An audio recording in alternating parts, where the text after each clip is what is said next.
사도행전 2장 42절로 47절 말씀 저와 여러분들 한 절씩 교독하겠습니다. 제가 42절 읽겠습니다. 그들이 사도의 가르침을 받아 서로 교제하고 떡을 떼며 오로지 기도하기를 힘쓰니라.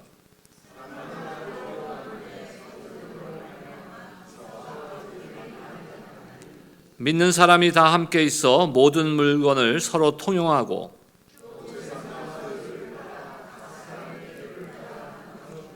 날마다 마음을 같이하여 성전에 모이기를 힘쓰고 집에서 떡을 떼며 기쁨과 순전한 마음으로 음식을 먹고 하나님을 찬미하며 또 온 백성에게 칭송을 받으니 주께서 구원받는 사람을 날마다 더하게 하시니라. 아멘. 예수님께서 부활 후에 승천하시기 전에 제자들에게 하신 명령이 있습니다. 그것이 뭐냐면은 예루살렘을 떠나지 말라 그랬어요. 왜 그 명령을 하셨냐면은 아버지께서 하나님께서 약속하신 성령을 기다리라 그랬습니다.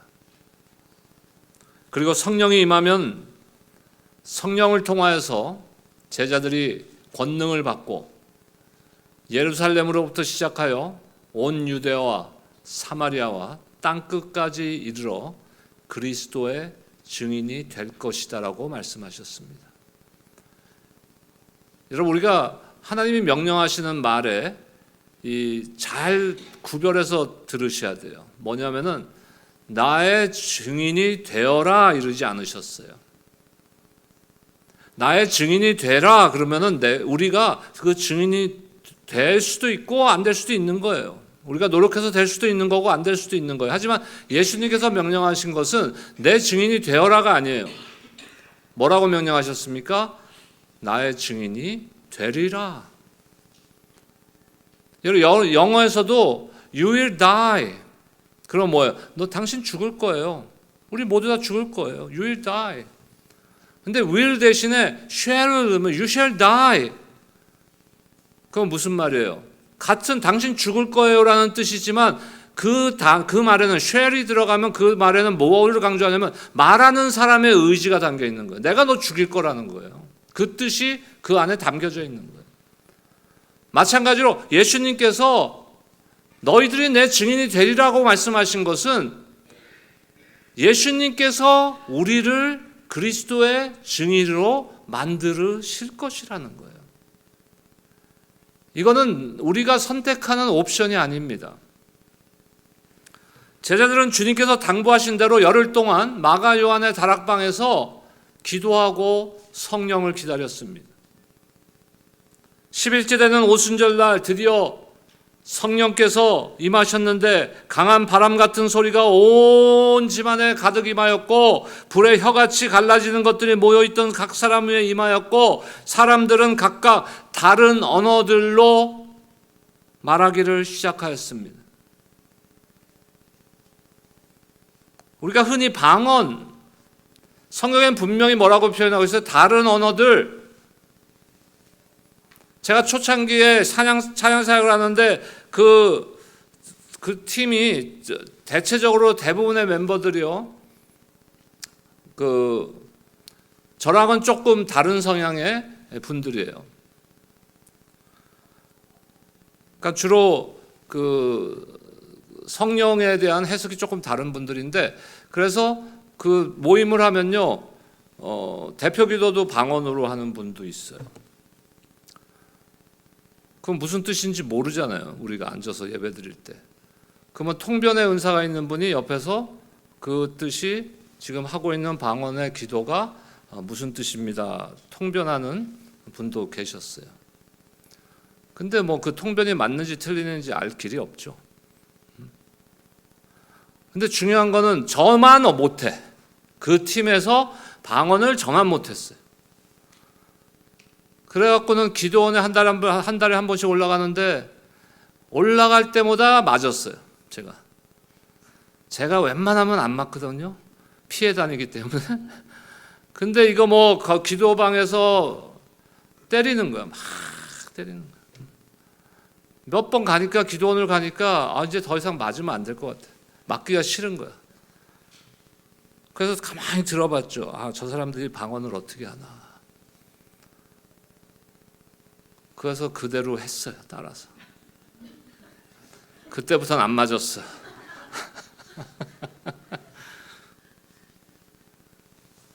흔히 우리가 하는 뭐 라라라라 하는 거. 여기서 사도행전에서 얘기하는 게 그런 방언입니까? 아니요. 각 나라의 말로. 예를 들어서 내 나라의 말이 아니라 나는 한국 사람인데 한국말이 아니라 갑자기 다른 나라 말로 내가 방언을 하고 있는 거예요. 내가 모르는 말로. 자, 오늘은 그거에 대한 말씀이 아니니까 이 정도만 하고요. 이것을 본 사람들은요, 다 놀라서 당황했어요. 왜? 어찌된 일인가? 저 사람이 저 지역 사람이 아닌데 다른 지역의 말로 막 방언을 하고 사람들이 당황하는 거예요. 그 현상들을 보고. 그러고 있을 때 베드로가 일어나서 하나님의 말씀을 선포했습니다.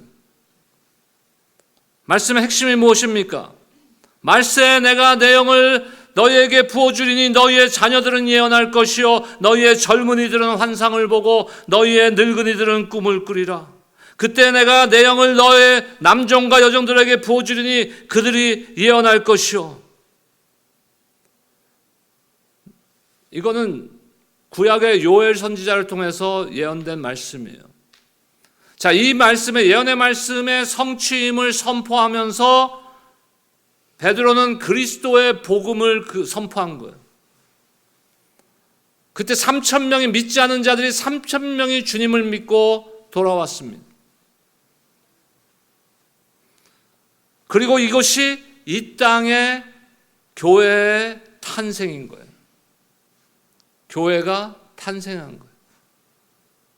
그렇다면 교회란 무엇입니까 도대체? 성경적인 교회의 정의는 사람들이에요. 사람들. 헬라어로 에클레시아. 예수를 믿고 구원받은 하나님의 자녀들의 모임, 하나님의 백성들. 이것이 교회예요. 자, 학교 다닐 때 보면은 학생들도 공부하는 태도나 자세가 다양해요. 그렇지 않습니까? 공부를 굉장히 잘했던 분 한번 손 들어보세요. 아무도 없어. 우리는 열등생들만 모인 교회야? 저희 고등학교 다닐 때 어떤 학생은요, 학교 딱 와. 학교는 안 빠져. 꼭 와. 그 1교시, 우리 때는 0교시부터 있었어요. 7시인가 뭐 일찍 시작했어요. 0교시. 그러면 딱 오면 책가방을 탁 던져놓고 그때부터 자. 근데 기가 막히게 알람도 없는데 4교시가 끝나면 딱 깨. 점심시간이거든. 그 점심시간 끝나면 또 자. 그럼 담임 선생님이 종례하러 들어오잖아. 이제 수업 다 끝나면 뭐 7교시, 8교시까지 하나 뭐. 그러면은 마지막 클래스가 끝나는 종을 내면 딱 일어나서 가방 딱 챙겨 집에 갈 준비하는 거예요. 그런 학생도 있었어요. 저는 어떤 학생이었을까요? 앞가림만 하는 학생이야. 딱 할 것만 해. 어떤 학생들은 진짜 열심히 해. 일도 마찬가지입니다. 직장에서도 대충 하는 사람도 있고 앞가림만 하는 사람도 있고 열심히 하는 사람들이 있어요. 교회에서도 마찬가지. 여러분은 어느 부류에 속해 있다고 생각하십니까? 우리 교회와 같은 지역교회, 로컬 처치가 이루어지기 위해서 최소한의 요건들이 있어요. 교회라는 우리가 하나님의 백성들의 모임인 교회라고 불려지기 위해서는 최소한의 그 요건들이 있습니다. 그리고 또 한 가지는 교회들이 추구해야 할 하나님의 명령대로, 하나님이 주신 사명과 명령대로 교회가 추구해야 될 것을 열정적으로 최선을 다해서 하는 교회가 있는 거예요. 이것을 오늘 저는 미니멈 철치와 맥시멈 철치라고 부르겠습니다. 그러니까 최소한의 요건만 갖춘 교회는 미니멈 철치고 하나님의 사명을 감당하기 위해서 최선을 다하는 교회는 맥시멈 철치인 거예요. 최소한의 요소들이 무엇일까요, 여러분? 첫 번째는 에클레시아, 그 의미대로 예수 믿고 구원받은 하나님의 백성들, 사람들이 있어야 되는 거예요. 첫 번째 요건. 둘째는 세례받은 사람들이 있어야 되는 거예요. 목사님 세례 안 받아도 그냥 입으로, 마음으로 믿고 입으로 신하면 구원받는다 그랬잖아요. 맞아요. 하지만 예수님의 명령을 잘 보세요. 우리 6주년 때 이제 영적 성장의 마지막 단계, 멀티플라이에 대한 말씀일 때 본문이에요. 마태복음 28장 마지막 부분에 모든 민족으로 제자를 삼아 뭐라 그랬습니까? 아버지와 아들과 성령의 이름으로 세례를 베풀고. 왜 세례 예식을 해야 돼요? 세례 예식 안 하면 구원 못 받습니까? 다 우리가 그렇다고 단정할 수는 없는 거예요. 하지만 예수님께서 명령하셨잖아요. 모든 민족으로 제자를 삼고 그들에게 세례를 베풀라고. 그리고 가르쳐 지키게 하라고. 말씀을 가르쳐 지키게 하라고. 예수님의 명령이기 때문에 최소한의 교회가 되기 위해서는 세례받은 사람들이 있어야 되는 거예요. 세 번째는 정기적인 모임이 있어야 됩니다. 네 번째는 모여서 뭐 하냐 이거예요. 모여서 하나님을 예배하는 모임이어야 된다는 거예요. 다섯 번째로 모여서 하나님의 진리의 말씀이 선포돼야 된다는 거예요. 여섯 번째로 예배의 말씀과 함께 예식이 있어야 되는 거예요. 이것이 매주 있어야 된다는 말씀은 아닙니다. 그러면 예식이란 게 뭡니까? 예식이 뭐예요? 예수님이 제정한 예식은 딱 두 가지밖에 없어요. 세례식과 성찬식. 교회는 이게 있어야 되는 거예요. 매주가 아니라도 정기적으로 1년에 몇 차례라도 세례식과 성찬식이 거행돼야 되는 것입니다. 마지막 일곱 번째로는 성경의 원리에 따라 지도자들을 세우고 지도자들의 가르침과 인도를 받으며 하나님께서 세우신 질서에 순종함이 있어야 되는 거예요. 왜 우리가 6주년 때 11월 10일 6주년 감사 예배 때 임직 예배를 드립니까? 지도자들을 세우는 거예요. 교회 리더들을 세우는 거예요. 그래서 질서를 세우는 거예요. 교회는 질서가 있어야 되는 거예요. 그렇지 않으면 어떻게 됩니까? 교회가 질서가 없으면 어떻게 돼요? 교회가 내 마음대로 되는 거예요. 내 마음대로. 내 마음대로 교인들로 가득 차 있으면 어떻게 될까요? 교회가 무너지는 거죠. 더 이상 교회가 아닙니다. 그거는. 교회는 질서가 있어야 돼요. 이 일곱 가지 요소가 지역 교회가 되는 미니멈 철치. 이건 맥시멈 아니에요. 미니멈 철치의 최소한의 요건들이에요. 저희 교회는 이 정도 갖추고 있다고 생각합니다. 저는. 동의하세요? 근데 중요한 건 뭐예요? 대부분의 교회들이 이 미니멈 철치에 머무르고 있다는 거예요. 그래서 오늘날 교회들이 뭘 잃어갑니까? 영향력이 없어요. 세상 가운데 힘을 잃어가고 있는 거예요. 세상이 오히려 교회를 걱정해요. 여러분 전도해 보셨어요? 이번 주에 지난 주간에 전도해 보신 분 큰일 난 거야. 우리 미니멈 철치밖에 안 되는 거야. 그래서 대부분 전도하면 뭐라고 합니까? 반응이 예, 감사합니다. 할렐루야. 미니멈 철치 전도하면은 우리가 미니멈 철치에서 맥시멈 철치로 가기 위해서 전도해 보면 대부분의 많은 반응 중에 하나가 뭐예요? 니나 잘해. 이게 굉장히 많은 반응이에요. 왜 그럴까요? 우리가 그들에게 선한 영향력을 못 끼쳤다는 얘기. 우리의 모습이, 나의 삶의 모습이 그다지 선한 영향력을 끼치지 못했다는 것. 우리 신앙이, 우리 교회의 사역이 미니멈 철치, 미니멈 신앙에 머물러 있는 것은 하나님이 원하시는 거 아닙니다. 하나님께서는 우리 교회가 맥시멈 철치에 이르기를 원하신다는 것이에요. 그렇다면 무엇이 미니멈 철치에서 맥시멈 철치로 가는 단계가 될 수 있느냐 이거예요. 계속해서 우리는 영적 성장의 5단계에 대한 말씀을 나누고 있습니다. 첫 번째 단계 뭐예요? 우리가 생명이 태어나야 성장을 할 거 아니에요. 그러니까 첫 번째 단계는 태어나는 거예요. 예수님을 인격적으로 만나서 우리가 영적으로 리본, 다시 태어나는. 우리 찬양팀 섬기시는 정승훈 집사님이 최근에 이제 새로 일을 시작하셨는데 그 일하는 곳의 이름이 리본, 거듭남. 그 비즈니스를 처음에 셋업한 친구가 그 찬양 사역자였어요. 악기 다루는. 그 제목을 리본이라. 리본. 거듭남. 그러니까 내가 생명이 있어야 그때부터 자라나는 거예요. 태어나지도 않은 아기가 어떻게 자라요? 태어나야 자라죠. 그 첫 번째 단계 우리가 태어남. 두 번째 뭡니까? 이제 영적으로 내가 태어났으면은 예수님을 만나고 태어났으면 그 다음에는 예배자가 되는 거예요. 지난주 말씀. 그리고 오늘 세 번째, 교제. 교제는 세상에서도 해요. 세상의 교제가 다 나쁜 교제는 아니에요. 그렇죠? 세상에도 건전한 교제들이 있어요. 근데 오늘 설교 제목을 보세요. 제가 건전한 성도의 교제라고 그랬습니까? 아니요. 거룩한. 세상에서는 아무리 건전한 교제라도 거룩한 교제라고 부르진 않아요. 성도들의 교제가 거룩한 교제인 거예요. 근데 성도들이 모여서 교제한다고 무조건 거룩한 건 아니에요.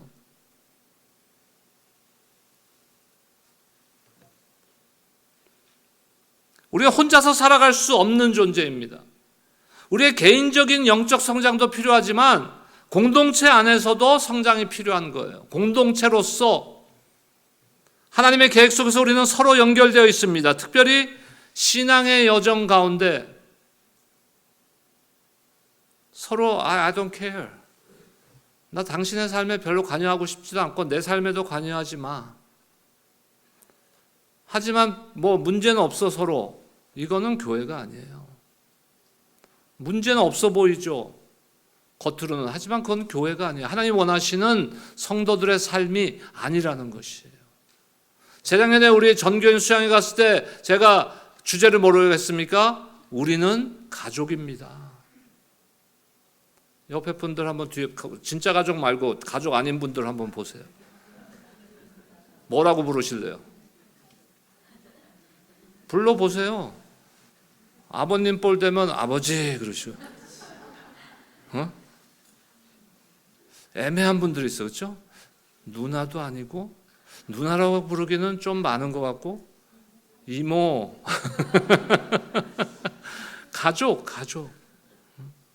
가족은 어떻게 해야 돼요? 서로를 도와야죠. 격려해야죠. 관심이 있어야죠. 아픈 데가 있으면 내가 관심을 갖고 돌봐야죠. 안 그렇습니까?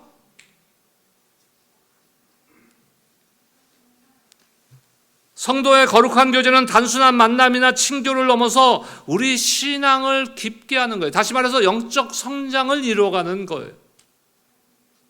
함께 하나님의 임재와 축복을 경험하는 중요한 통로입니다. 첫 번째 우리가 살펴볼 것은 오늘 본문이 초대교회잖아요. 초대교회의 거룩한 교제. 사도의 가르침을 받아 서로 교제하며 함께 떡을 떼고 기도에 힘썼다고 성경은 기록하고 있습니다. 오늘 본문의 42절과 43절 말씀 보겠습니다. 우리 함께 한번 읽겠습니다. 42절, 43절입니다. 시작. 그들이 사도의 가르침을 받아 서로 교제하고 떡을 떼며 오로지 기도하기를 힘쓰니라. 사람마다 두려워하는데 사도들로 말미암아 기사와 표적이 많이 나타나니. 자, 42절의 말씀을 보니까 그들이 뭐를 했어요? 사도의 가르침을 받았다는 거예요. 다시 말해서 거룩한 성도들의 교제 가운데는 무엇이 있어야 돼요? 하나님의 말씀의 나눔이 있어야 된다는 거예요. 하나님의 말씀의 나눔. 그래서 교회가 뭐 어떤 교회는 구역 예배를 모이든 어떤 교회는 뭐 다락방이든 우리 같이 소그룹이든 그러한 모임이 있을 때는 항상 뭐가 있어야 돼요? 말씀의 나눔이 있어야 되는 거예요. 그냥 가서 밥 먹고 그냥 놀고, 그 중요한 거예요. 그 교제도. 하지만 그것만 있으면 성도의 교제는 아니라는 거예요. 그거는. 그 다음에 한 게 뭡니까? 떡을 뗐어요. 오늘 우리 또 소그룹 모임 있는 주일이잖아요. 오늘 떡을 뗍니까? 소그룹? 목사님 밥 먹자마자 하는데? 그래도 뭔가 떼야지. 과자라도 떼세요. 아까 보니까 귤 냄새도 좀 나고 그러던데 귤이라도 떼고. 떡을 떼는 것은 단순한 식사가 아니에요. 교제하면서 서로를 위해서 기도하고 하나님의 사랑을 나누는 시간이에요. 떡을 뗀다는 건 하나님의 사랑을 나누는 시간이에요. 저는 그래서 함께 식사하는 걸 되게 좋아해요. 그래서 어떤 그 부사역자들은요, 과거에 있던 어떤 부사역자들은 제가 같이 밥 먹자는 걸 되게 부담스러워해요. 저는 계속 같이 밥 먹고 싶은데. 근데 다행히 지금 우리 동역자들은요, 내가 얘기 안 해도 같이 밥 먹지 맨날. 밥 먹으면서 우리가 참 교제를 나누는 거예요. 사랑을 나누는 거예요. 그 다음에 뭘 했습니까? 42절에 보니까 기도하기를 힘쓰니라. 우리 이 초대교회의 모습을 본받아야 돼요. 우리의 교제, 우리 소그룹의 모임은 뭐가 있어야 된다고요? 하나님의 말씀의 나눔이 있어야 되고 기도로 가득 차 있어야 되고 떡을 떼는 사랑의 나눔이 있어야 되는 거예요. 단순히 모여서 이야기를 나누는데 그치지 말아야 됩니다. 서로를 격려하고 말씀 안에서 함께 성장하는 시간이 되어야 되는 거예요. 두 번째로 그 가운데 무엇을 경험하는 겁니까? 하나님이 함께 하심을 경험하는 거예요. 하나님의 임재를 경험한다. 성도 교제의 목적이 거기에 있는 거예요. 하나님의 임재를 경험하는 모임. 거룩한 교제는 단순한 친교가 아니라 그리스도 안에서 하나 되는 영적인 모임입니다. 오늘 본문에서 그 결과로 하나님께서 성도들에게 은혜를 베푸세요. 하나님이 임재하실 때 하나님께서 성도들에게 은혜를 베푸십니다. 많은 사람들을 구원하시는 역사가 일어났습니다. 초대교회의 교제는 단순히 인간적인 만남을 넘어서 하나님의 임재를 경험하는 시간이었다는 것이에요. 그리고 어떻게 했습니까? 각 사람의 필요를 채워주고 서로 돌보는 모임인 거예요. 이것이 바로 하나님의 사랑을 실천하는 방법입니다. 예수님께서 우리에게 명령하신 가장 큰 계명이 뭐예요? 서로 사랑하라는. 예수님이 만든 계명이 아니에요. 구약에부터 있었던 계명이에요. 예수님이 한 번 더 강조했죠. 심지어는 업그레이드 하셨어요. 그 계명을. 어떻게 사랑하라 했어요? 구약의 명령에 보면 어떻게 서로 사랑하라 그럽니까? 내 몸과 같이. 내가 내 몸을 사랑하는 것 같이 다른 사람 사랑하는 것도 사실 거의 힘든 거예요. 쉽지 않아요.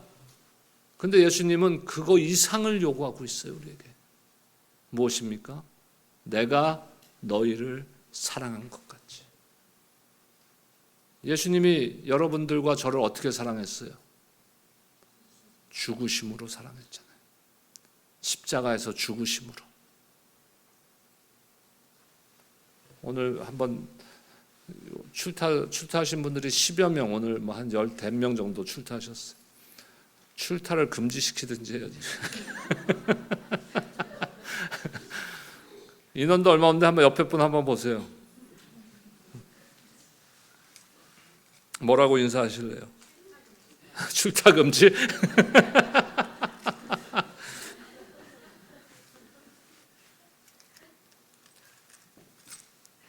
내가 당신을 돌볼게요. 하세요.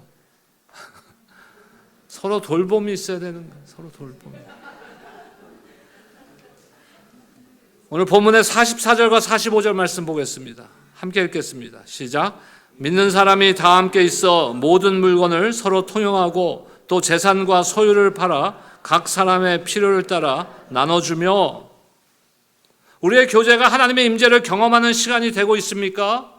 그렇다면은 서로의 돌봄이 있어야 되는 거예요. 아픈 사람에게는 위로가 필요한 겁니다. 그리고 치료에 대한 기도가 필요한 거예요. 근데 아프다는데 에이 운동을 안 하니까 아프지. 그러면 되겠어요? 맞는 말이야. 그렇지 않아요? 운동 안 하니까 아플 수도 있는 거야. 맞는 말이지만 여러분들 맞는 말을 하면 안 돼요. 틀린 말 하세요. 마음속에 있는 말 다 하면은 우리 다음날 내일부터 안 만나 서로. 절제가 필요한 거야. 우리는 아직도 악한 세상 가운데 살아가기 때문에 내 마음속에 있는 거 다 얘기하면요, 여러분들 내일부터 김민재 목사님 안 볼 거야 아마. 무슨 말을 해야 돼? 거짓말을 하라는 게 아니에요. 하나님이 원하시는 말을 하세요. 습관이에요 이것도. 매일같이 욕하면요, 어느 순간에 나도 모르게 욕 나와. 그렇지 않습니까? 얼마 전에 뭐 TV 뉴스 잠깐 이렇게 돌리다 보니까 무슨 국회에 나와서도 욕을 해. 그 하고 싶어서 했겠어요? 자기도 모르게 나오는 거야 그게. 그러니까 우리는 뭐로 가득 차야 돼요? 하나님의 말씀으로. 하나님은 우리의 거룩한 교제 속에서 역사하십니다. 우리가 서로 사랑으로 돌볼 때 하나님의 임재를 나타내시고 그 가운데 일하시는 하나님이신 줄로 믿습니다.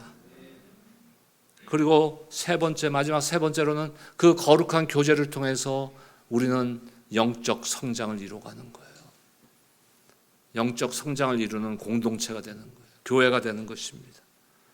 영적 성장은 개인적인 부분도 있지만 공동체 안에서 함께 할 때 더 깊은 성장을 이루어가는 거예요. 초대교회 성도들이 함께 기도하고 떡을 떼며 교제할 때 그들은 함께 성장했습니다. 영적으로도 성장했습니다. 수적으로도 놀라운 부흥의 역사가 일어났습니다.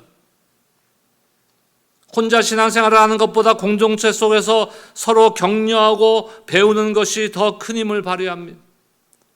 서로 배울 게 있어야 돼요. 서로 배울 게. 또 서로 보라 그러면 싫어할 거죠. 봐도 배울 게 없어. 그러면 안 되잖아요. 아, 저 권사님 보니까 나 참 저 권사님처럼 신앙생활 하고 싶어. 저 장로님 보니까 참 나이가 많이 드시는데도 나도 나이 들면서 저런 신앙인이 되고 싶어. 저 집사님 보니까 나도 열심히 저렇게 섬기고 싶어. 서로 배우는 게 있어야죠. 거꾸로 하면 어떻게 돼요? 그 반대는 저 사람처럼은 절대 되지 말아야지. 여러분, 우리 자녀들이요, 아이들 키우다 보면 자녀들이 상처를 많이 받고 자라게 되면은 가장 먼저 생기는 게 그 안에 뭔지 알아요? 나는 아빠처럼 절대 안 될 거야. 나는 우리 엄마 같이는 안 할 거야. 아이들이 부모한테 상처받아서 자라면 그렇게 되는 거예요. 근데 사랑으로, 격려로, 위로로 아이들이 칭찬으로 자라게 되면은 어떻게 됩니까? 나도 아빠처럼 돼야지. 나도 우리 엄마처럼 돼야지. 배울 게 있는 거예요. 배울 게.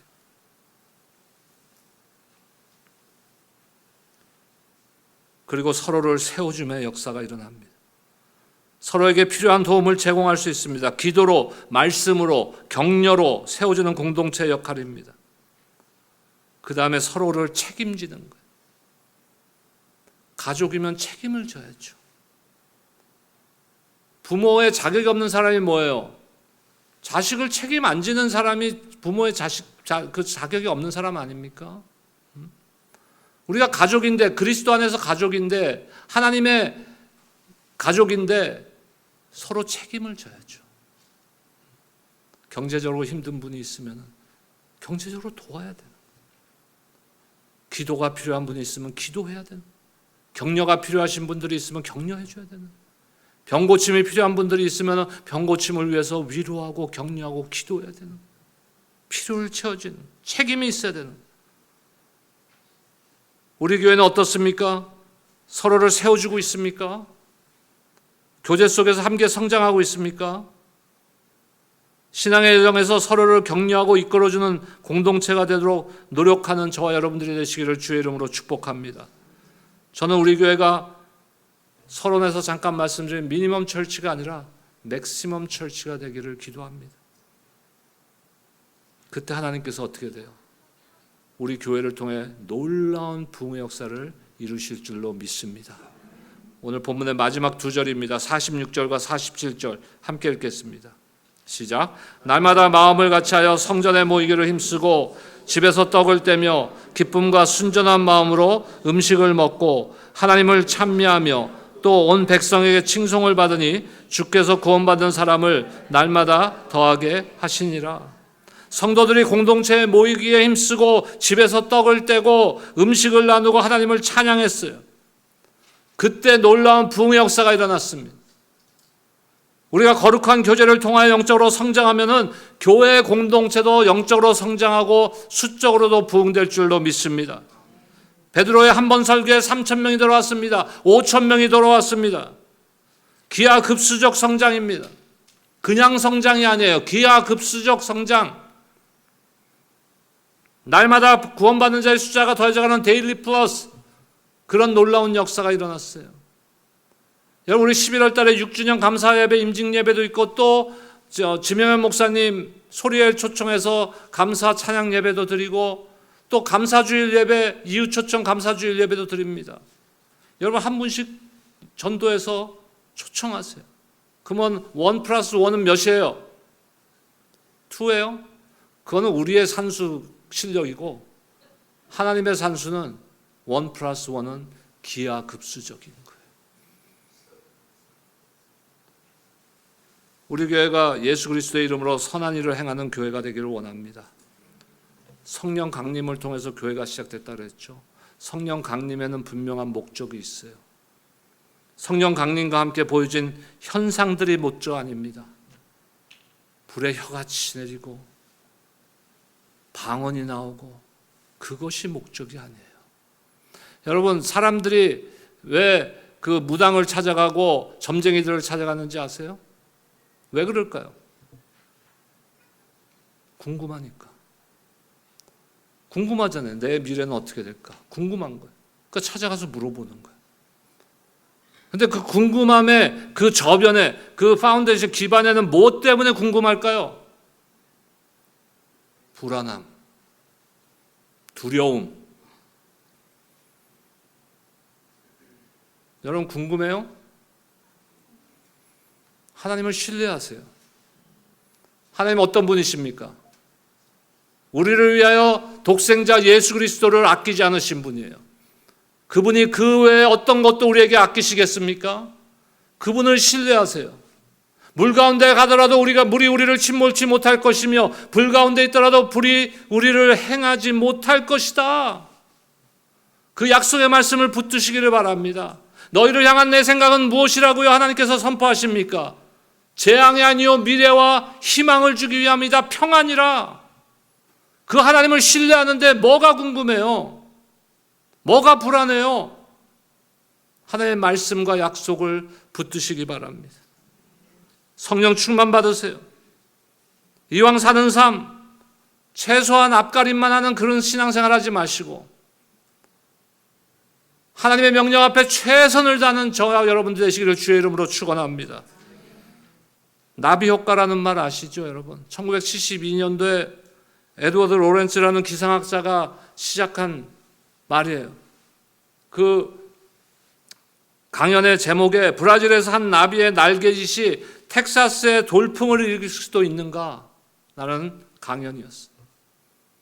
다시 말해서 작은 영향력이 돌풍과 같은 놀라운 일을 일어나게 할 수도 있다는 거예요. 저와 여러분들은 연약한 존재입니다. 뭐 대단한 존재들은 아니에요. 우리 교회도 작은 교회고 뭐 그렇게 대단한 교회 아니에요. 하지만 우리가 우리 자리에서 작은 일을 해갈 때, 작은 선한 영향력을 내 삶 가운데 이루어갈 때 누가 일하십니까? 우리 가운데서 우리를 통하여 하나님께서 놀라운 일을 이루어 주실 줄로 믿습니다. 그런 교회를 한번 보시지 않겠어요? 우리 내가 섬기는 교회가 그런 교회, 맥시멈 철치가 되는 거 우리가 한번 봐야 되지 않겠습니까? 그런 저와 여러분들 되시기를 다시 한번 주님의 이름으로 축원합니다. 기도하겠습니다. 하나님 감사합니다. 영적 성장의 세 번째 시간이었습니다. 참된 그리스도